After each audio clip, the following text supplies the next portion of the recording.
Hi, I'm Bronwyn Williams, and you're back with a small print. And today my guest is Asad Gaffar.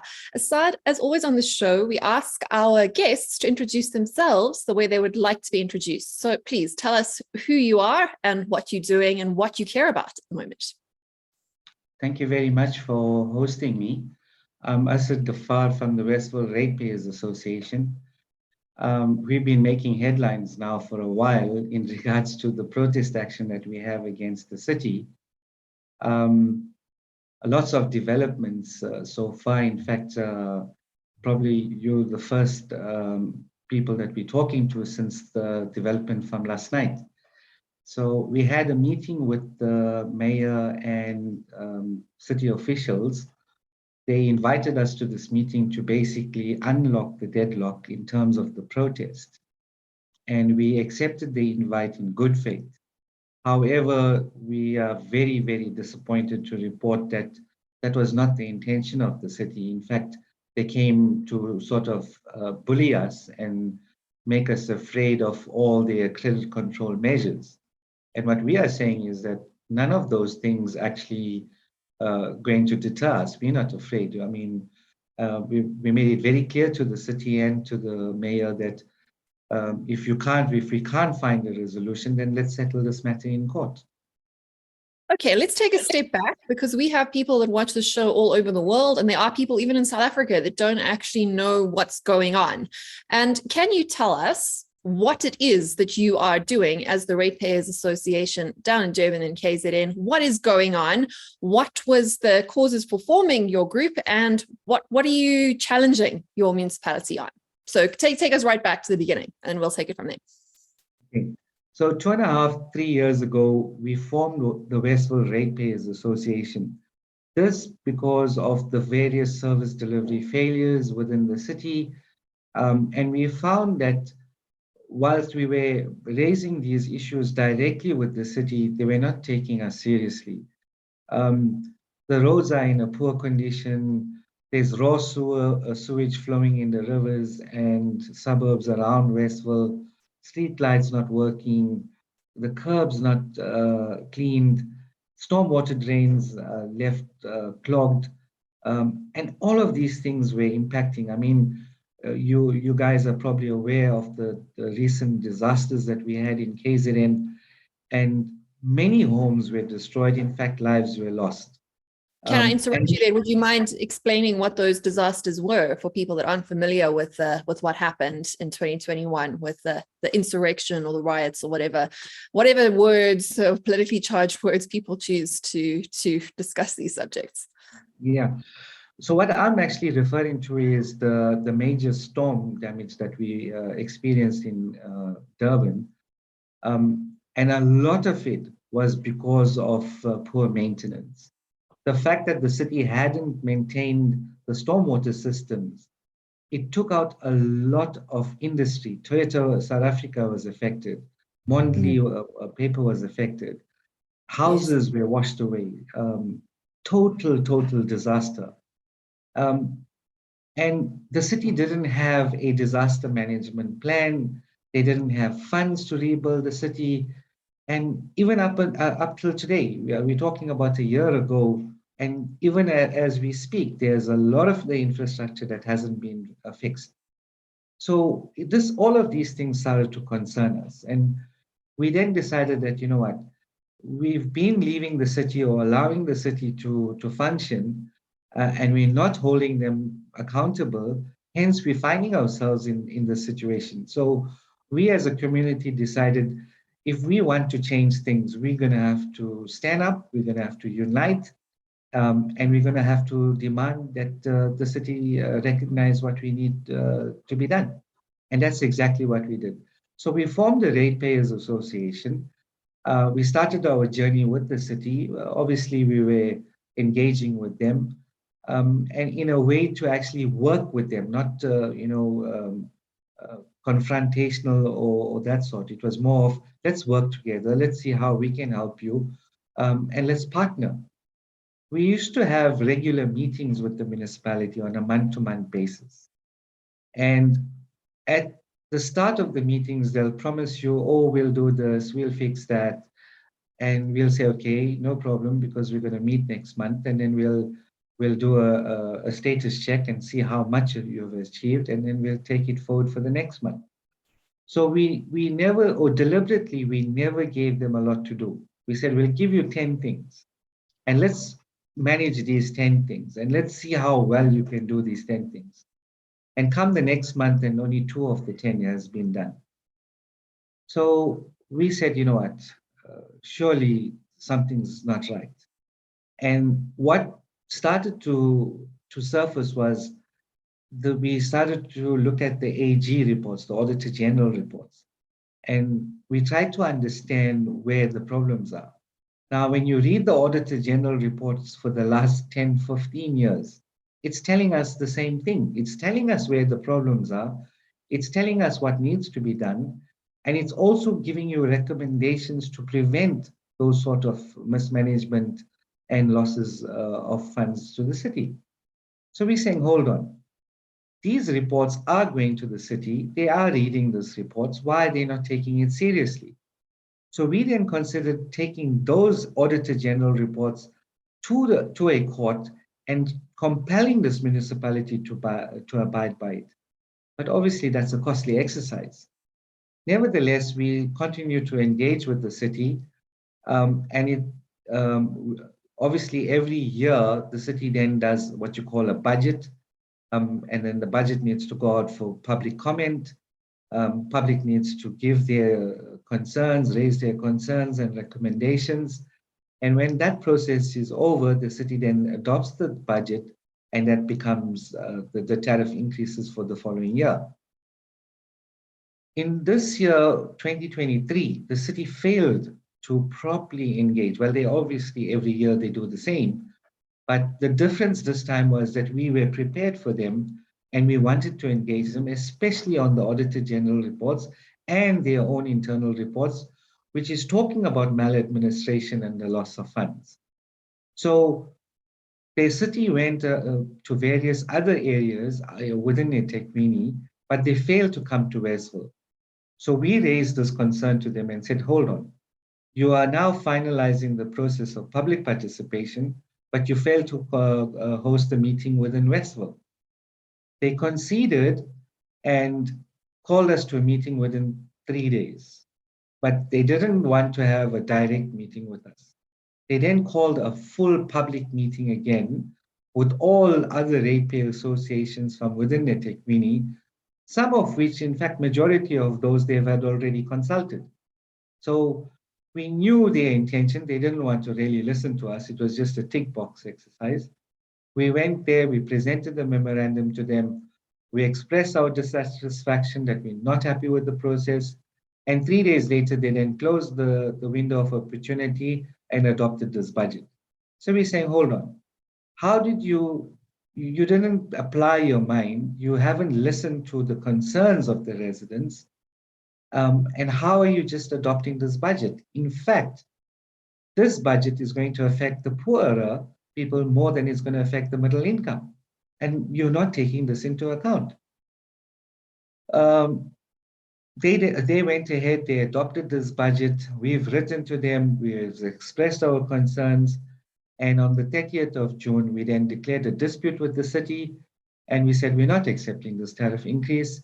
Come back to the drawing board. If you don't come back to the drawing board, we will then, in terms of the dispute, we will go on a protest action. And in terms of this protest action, we will not pay over any of our monies to the city. And that's the position that we've taken. And that's the position that we stand at right now. So when did this take place? When did you start withholding your rates and taxes from the city in exchange for their service and our delivery? At what point was this, and what's happening to the money right now? Which is obviously questions and of course the rumors around what's going on there. So what's when did you actually institute this program of resistance and striking effectively and being a taxpayer? And what's happening with the money? Who's managing it? And what's the plans going forward there? So the new tariff kicked off on the 1st of July. Those utility bills became payable at the end of July. We started the campaign on the 1st of August. But by the 4th of August, people started to divert their funds into, it's an investment account held in the name of the Westville Ratepayers Association. Anyone from within the city is welcome to join the campaign, and already they have started. From the 4th, when we opened up until now, we've got just about R500,000 worth of money that people have diverted. And looking at the report this morning when I woke up, I can still see more people actually diverting their funds. So what we are saying now is we are at a point in terms of this process, and I'm hoping that people across the country look at this, because we, if in eThekwini, if we can get every single person to support us in this campaign, we will get the resolution quicker, and we will force this municipality to listen to us. And it might even happen that this process can happen before we get to court, because everyone is well aware that the eThekwini municipality is cash-strapped. And if they don't have money, in terms of the Municipal Finance Management Act and in terms of the Public Finance Management Act, the National Treasury has no other option but to put the city under administration. And we do believe that putting eThekwini under administration will solve a lot of the issues that we are talking about. Okay, so is that what you want? You want the municipalities to be put under administration of a higher power at a regional level or at a national level? I think it's also worth noting for people that aren't familiar with the general South African service delivery issues at the moment, that there is precedent for this. There were municipalities in the Northwest who succeeded in not getting the municipality put under administration per se, but actually succeeded in taking over the management of sewerage and water works from the municipality, which also started with, of course, a rate strike or a taxpayers strike. But they actually ended up taking over the management of their city, or at least those services themselves. There's also, of course, the precedent that's been set with the likes of Outer, which has resulted in the de facto, if not actually legal, scrapping of the various e-toll movements. Their rates, of course, weren't paid into a common account, which did take place in the Northwest and is taking place where you are, but there people just decided that this was something that we shouldn't be paying for on top of rates and taxes, that this should be something that should come out of governments and municipal budgets anyway. So there have been instances of taxpayer strikes at a either regional level or at a very specific level in the case of the e-tolls project that have resulted in change.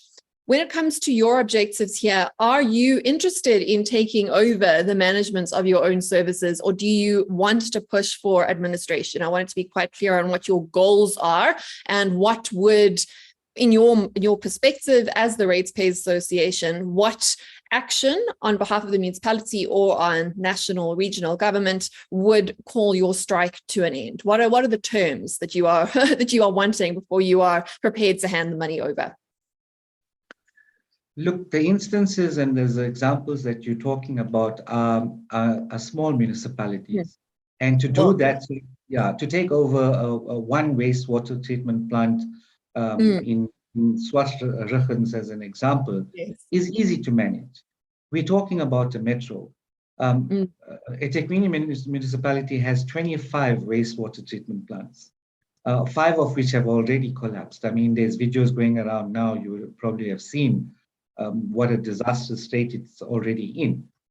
So it's not so simple for us to say we will take over the running of the wastewater treatment plants or the rebuilding of the city, etc., etc. Because it's a metro. It's a lot more difficult in a metro. In fact, if we are successful, it will be the first metro in South Africa that we will be achieving something like this. What we are requesting, and this is one of the list of demands that we put to the mayor last night, and of which he's actually signed the document to acknowledge that within 14 days, he will revert to us. But one of the demands is that we want to establish a board and an oversight committee, basically to look at the running of the city and or in terms of the administration. And we're saying that we can either establish a 6-man board team, 6 of ours, 6 of theirs. We will bring in a team of specialists. They can call whoever they want to call, but we need to have that sort of control over the city. Where the money is coming from, where the monies are being spent, who these contracts are being issued to, We also want line of sight 6 months ahead in terms of what's already there that they want to spend. Because what we're finding at the moment is that a lot of the money is being spent on the nice to haves. And we're saying, hold on, your priority is service delivery. And that's where the money needs to be spent, not on fashion shows, not on tennis Fashion tournaments. I'm honestly speaking, they are fashion shows. And it's ridiculous. And not enough only that, steerage in the streets, but we can afford fashion shows. and we can give away R500,000 of money as prize money.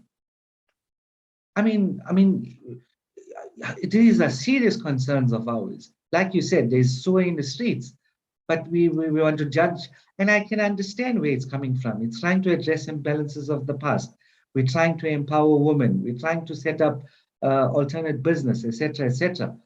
But your house is burning and you're watering the garden. It doesn't make sense. No, that's a very good point. So continue on with your list of demands in order to hand over the ransom that you've now collected, which is now, as you mentioned, quite a significant amount of money. If you're talking about R500,000, and that could grow exponentially because that's just within 1 month, right? So the longer this goes on, that becomes significant leverage against a cash-strapped municipality. So what is your full list of demands? Just to continue on where you left off there. If you want line of sight, do you want to get a board in place, and what else are you insisting on now that you've got the leverage? Yeah, so look, there's a long list of demands, to be honest with you. It's like almost 13 points. The first one would be that we're asking for the 2023-2024 tariff increase be set aside. And the reason why we're calling for that is because, firstly, the process was illegal. The tariff amounts that they presented to the public was false. I mean, they presented a 22.49 electricity tariff, whereas they knew they couldn't go more than 15.1. And so the whole budgetary process is flawed. So we're saying, how can this municipality accept the consumers to accept this budget or tariff increase when the entire process was flawed? So we're saying, set it aside. We're then saying, we're happy to relook at the tariff because we understand that the city needs to generate or receive revenue in order to operate. So we're saying we want to be part of that process. Let's sit down, let's work together. We understand that the process is complex, that it takes a few months. But I mean, they at the flip of a switch, they were able to adjust it from 18.49 to 15.1. So we're saying if you have that magic wand and you can do it in a couple of days, so can we. We were willing to try. So that's the other list of demands. Then what we're also saying is that there's so much of discrepancy in so far as people who have been put into arrears by this municipality. And I'll give you an example. A person went into arrears in COVID, and they were owing 80,000 rand to the municipality because of loss of income. They weren't allowed to work. And they went to the municipality and they pleaded their case. And they said, we are one of many people who lost our employment due to COVID. And we acknowledge that we owe you money, but please be lenient with us. The municipality wasn't lenient with these people. And from that time to now, this person is now owing over 500,000 rand. And the interest on that arrears keeps building. And this is putting a lot of pressure on a lot of people. Like, I mean, as you can imagine, someone wakes up in the morning with knowing that he owes someone 500,000 rand, and his net income for the whole year is not even 200,000 rand. Can you imagine the pressure it's putting on people? So we're saying we need to have a relook at this.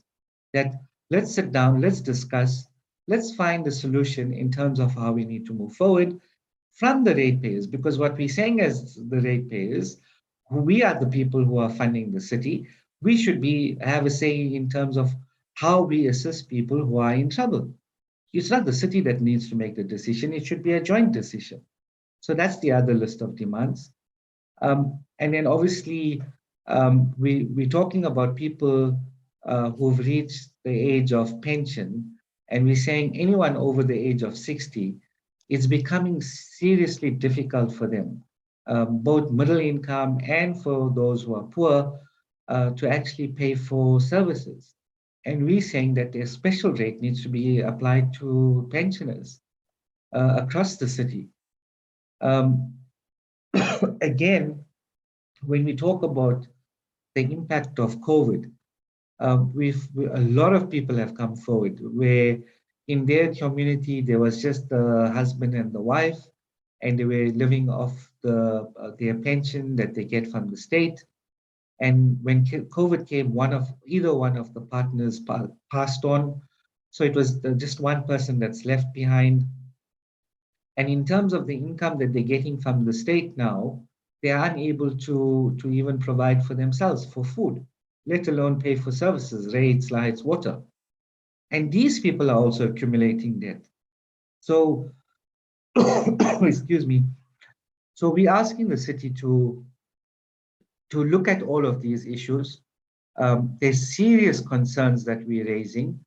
And one of the examples that we put on the table as well, and it's one of the list of demands, because the mayor, in fact, made the comment. He said, this budget is a pro-poor budget, and we need to address the imbalances of the past. And we're saying, hold on, we are for the same thing. I mean, we South Africans, this is what we voted for. We voted that we want to address the imbalances of the past. But take me to those imbalances of the past that you're addressing, because those people are reaching out to us and they are telling us that you're not helping them. What you're doing is you're helping a few people who are connected to the city to fill their pockets up. You're not addressing any imbalances of the past. And we are saying enough is enough. And that problem doesn't only persist in eThekwini, it persists across this entire country. And that's the reason why we're having this discussion. If things were going according to plan, and if everything was according to the book, we would not have found ourselves in this situation. And this is what we need to stop.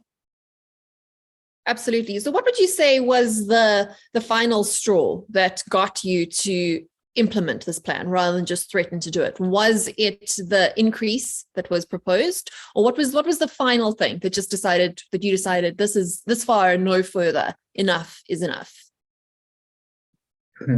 That's, yeah. So the straw that broke the camel's back.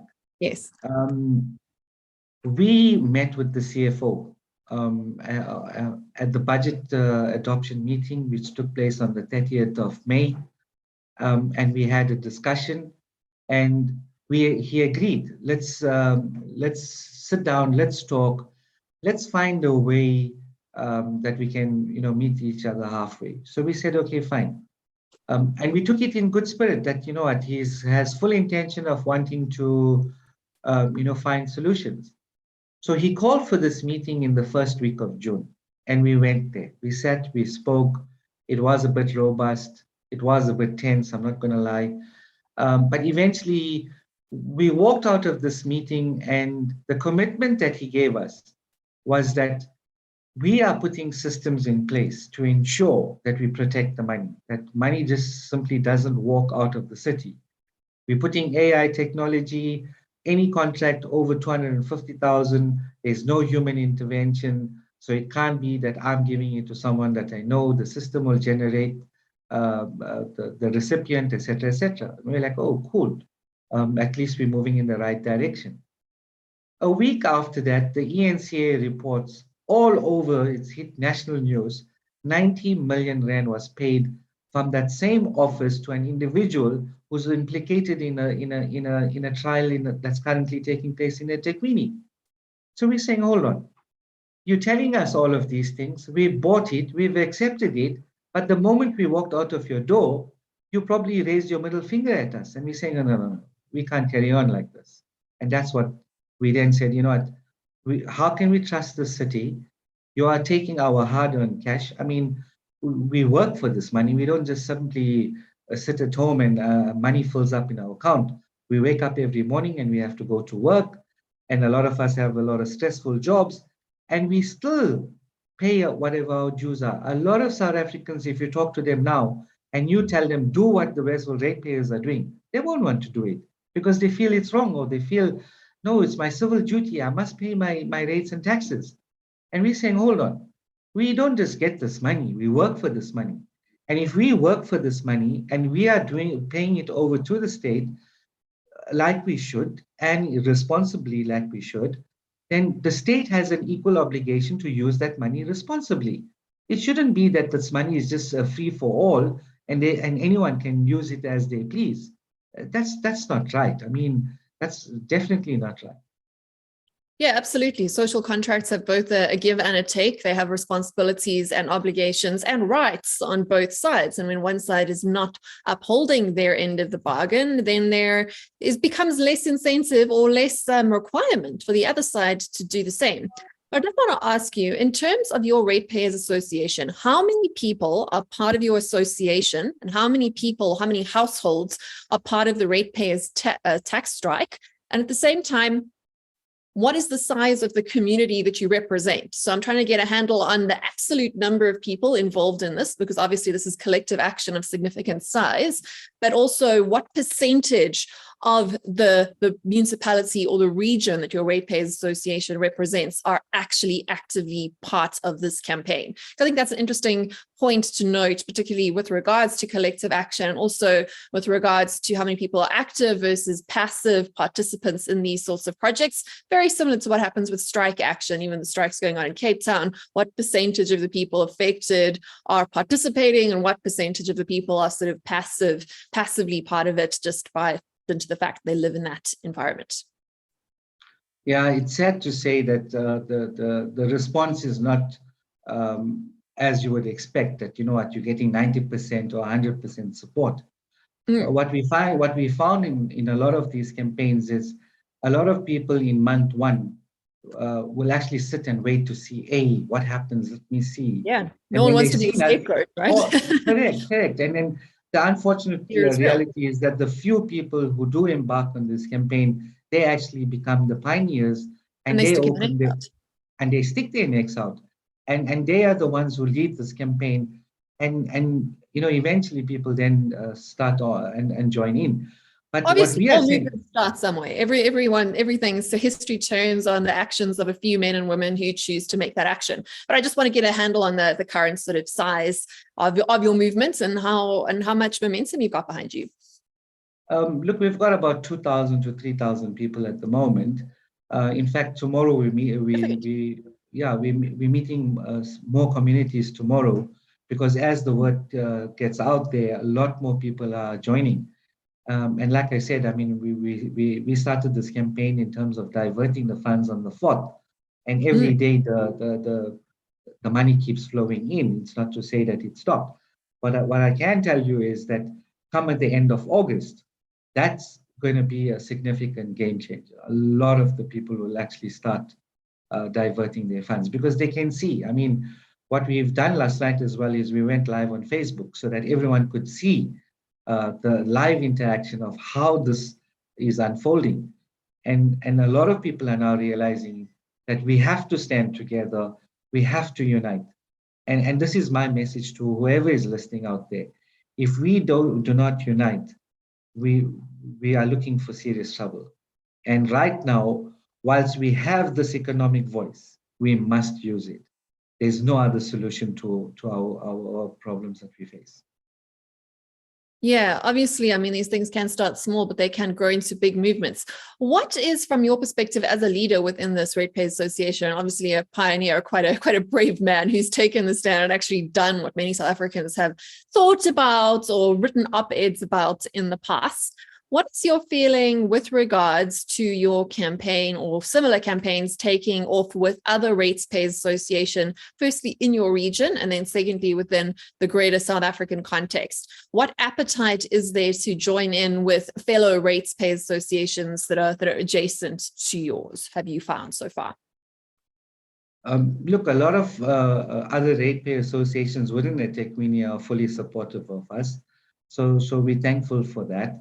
But across the country, we're getting support. I mean, I'm meeting with lots of other organizations, other ratepayer associations that are actually flying into Durban to come and meet with us and to talk to us and to learn and study what we are doing. So we are grateful for that as well, because we'll learn from them, they'll learn from us. And the more we partner and the more we integrate, I think eventually, our vision, to be honest with you, is what started off as Westville Ratepayers Association is now evolving into what we're calling the eThekwini Ratepayers movement, which is now incorporating the whole of eThekwini. And what we envision is that eventually we'll probably get other cities around eThekwini wanting to do exactly the same. So it might just become provincial. And like we said, we have already been getting requests from people as far as East London, Cape Town, Northwest Province, and they want to meet with us. So it could possibly end up being a national movement. In fact, to be honest with you, we are actually setting up our systems to include a national footprint so that we are able to help everyone across South Africa. And I do believe that if all of us within South Africa unite, we will bring about change in this country. And I'm not just talking about ordinary residents like you and I. I'm talking about business as well, because they stand a lot to lose if this economy fails and if South Africa fails. That's a very good point. And of course, there are different ways to think about your duty as a citizen of a democracy. Some people see it as quite a passive role, that your role is to choose from a drop-down menu at the polls every couple of years when you get a chance to vote. But other people see democracy as being a very serious responsibility that every citizen has to uphold and participate in every single day. So I want to get your thoughts on negative criticism that you would be facing, because you are a public face, you've put yourself front and center, you are on that front line, you are sticking your neck out. And there are, of course, people, particularly people who are politically connected, who perhaps benefit from some of the patronage networks and some of the flip side of this equation that we're talking about, not to be too specific there. But what is some of the negative criticism that you have faced with regards to projects like this undermining democracy, whereas other people would see it as a project that's actually strengthening democracy because it's citizens governing themselves and participating in the process? What is some of the negative response you've had, and how have you responded to that negative criticism? Because I do acknowledge that it is a brave and pioneering thing that you and your association have embarked upon. You raise a valid point, because one of the negative vibes that we are getting is people are like, oh, but you're irresponsible. This action that you're taking is going to destroy the city. And we're saying, but hold on, you're not understanding the bigger picture, because like you're saying, the action that we're taking is to fix, it's not to destroy. By putting the city under administration allows us an opportunity to start rebuilding. And we need to start rebuilding. What people are waiting for is a total collapse. And if a total collapse happens, they will be in a far worse situation than we are right now. So whilst the heart is beating, let's try and get the city to exercise and get healthier, rather than for the heart to fail and you need to do a total heart transplant. People are not seeing that. It's amazing. It's a really, really amazing. But you also pointed out a valid point, that there are people who are well connected. And because they are connected, they're obviously going to put up resistance. But we're saying, why must a handful of people benefit when there's a requirement for the whole country? I mean, did we not fight for democracy so that everyone benefits? Or did we fight for democracy for a few to benefit? Now, when you look at what's happening, I mean, I'm talking specifically for eThekwini as an example. We had an association reach out to us. They look after what you call the informal settlements. And they came to us and they said, hold on, the city is telling us that the ratepayers don't want to pay extra because they don't want to look after you. And because they're close to us, they said, but we know that's not the truth. We want to come to your meeting to tell the mayor that exactly, that we support the ratepayers because the ratepayers are saying we want to see a better life for them. And that's exactly our point. Who wants to see a person live in an informal settlement in 2023 in South Africa? 30 years after democracy, we've got informal settlements flourishing, whereas that shouldn't be the case. We should be providing houses. If you look at 1994, in the time when Mandela spoke, that was his vision, that nobody should be without a house, nobody should be without water, nobody should be without electricity. This government is not living up to that expectation. So if they are not living up to that expectation, we need to hold them accountable. We should be saying, hold on, you're not doing what you're mandated to do. In a eThekwini municipality, national government provided 300 million rand for them to build houses. After a year of holding this money in their account, not a single house was put up, and national had to recall that money.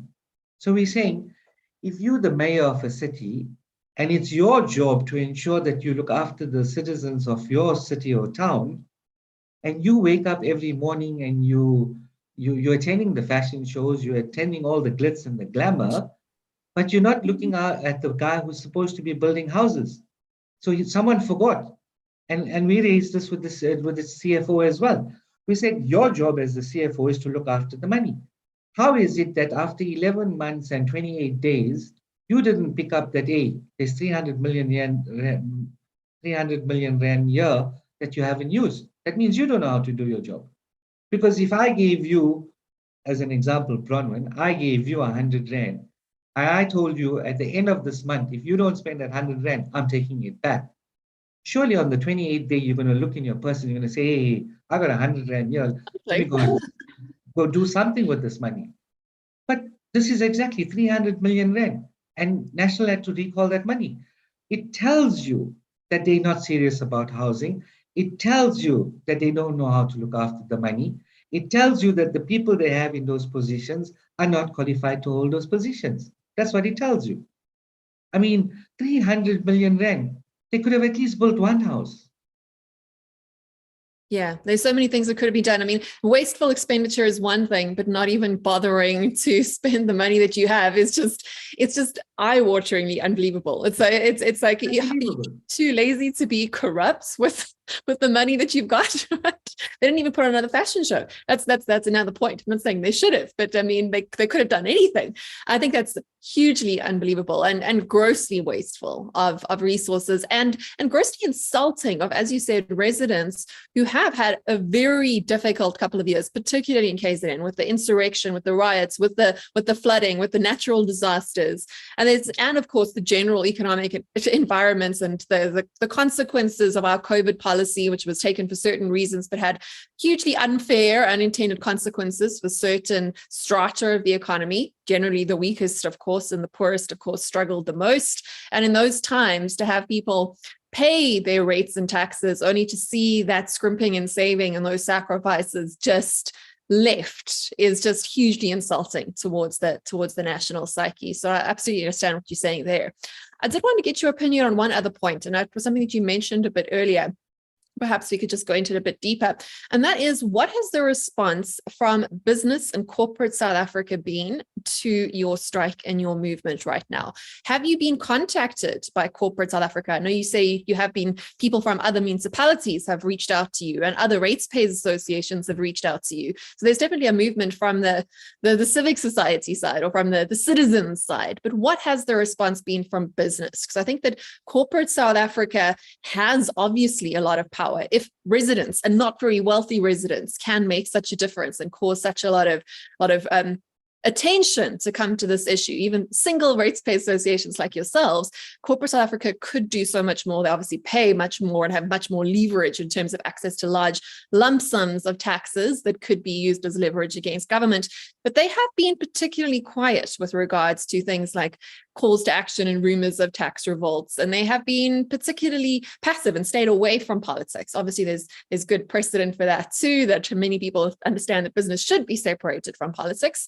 But I want to get your feeling on that. A, have they reached out to you? And B, what do you think corporate South Africa could or should be doing to support citizens in the battle of trying to get our civil servants to serve us as they are paid to do?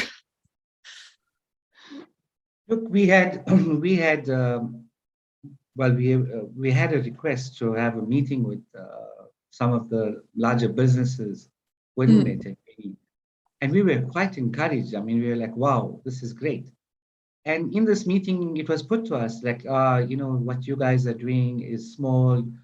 You don't have the resources, blah, blah, blah. And we want you guys to light it up, we were told. Make a tsunami. You need to make a noise. And we said, sure, but we don't have the resources. Like, what do you need? So we said, okay, fine. If you don't want to be in the forefront, at least financially support us.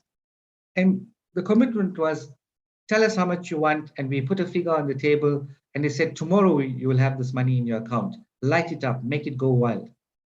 And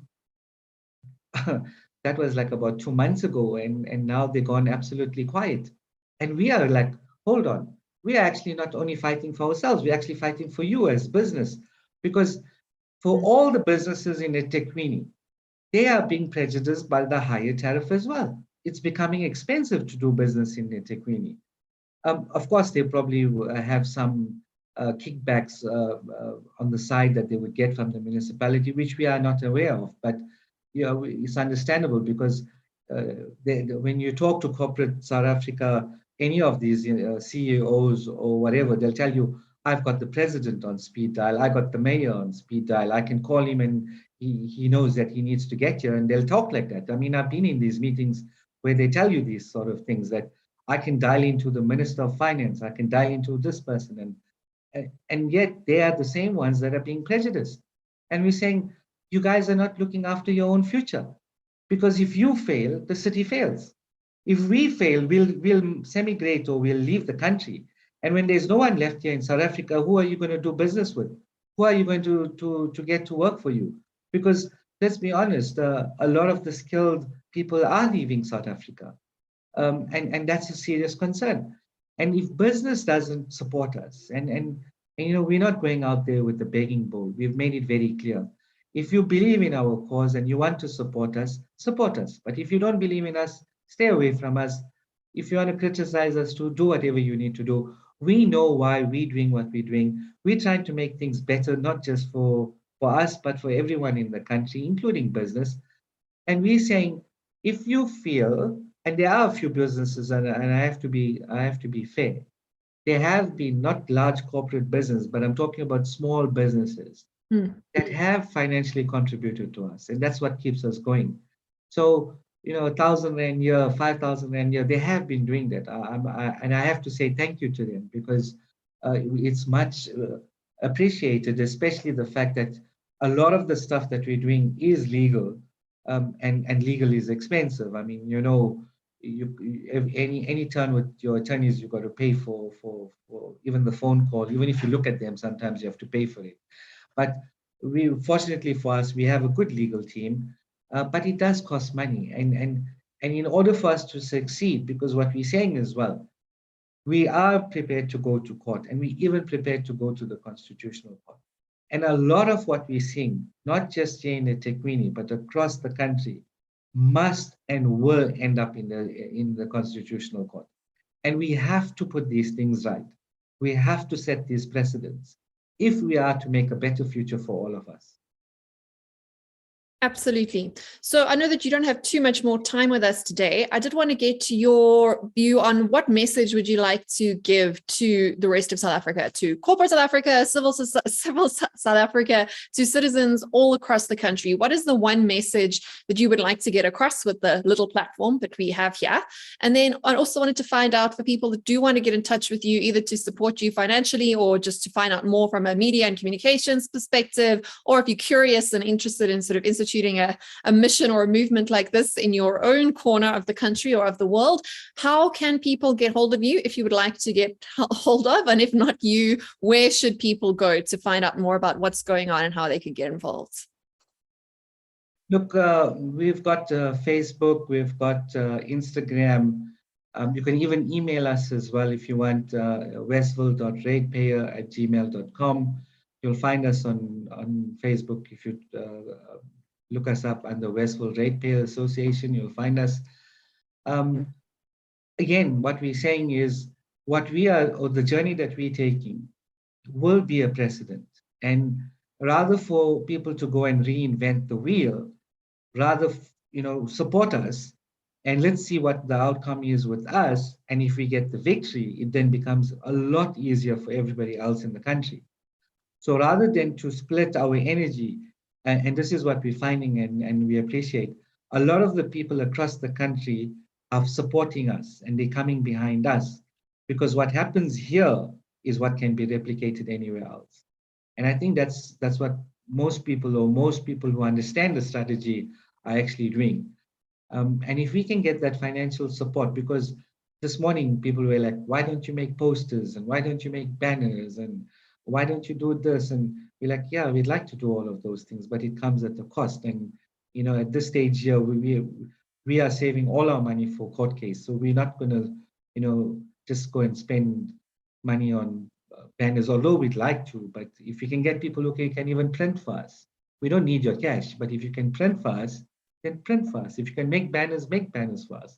So you don't necessarily have to give us money, but whichever way that you can support. I mean, like you guys are doing as well in terms of the media communication. This is a huge support for us. The fact that you are taking the time to take this message and put it out there is important to us, and that's why we appreciate it. Thank you very much. I definitely appreciate your time too. I just have one more question that I just thought of that I think is very curious or interesting. Have any of the smaller political parties contacted you?